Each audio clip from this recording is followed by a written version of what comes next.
malay nilang lahat. O, diba? Ayan o. Yan yung ginagawa ni Kagawad. Ayan si Kagawad yan. Pero hindi ko na sa inyo pinapakita si Kagawad.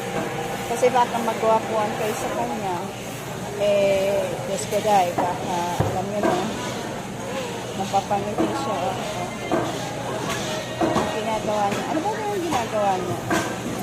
Tinataling niya yung hotdog. Ay, yung hotdog. Yan lang ganisa. Yan ganisa. Ito yung sinasabi ni homemade. Homemade, no? More garlic. Ganisa.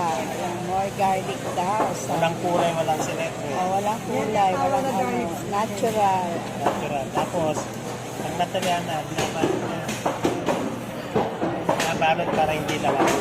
Ayun, binabalot na niya. Ayan, ang dami na niya nabalot. Bakit nakabalot? Bakit Para hindi nakabalot? lawan. Para hindi madumihan. Para hindi Magkapuan langawin. ng langaw.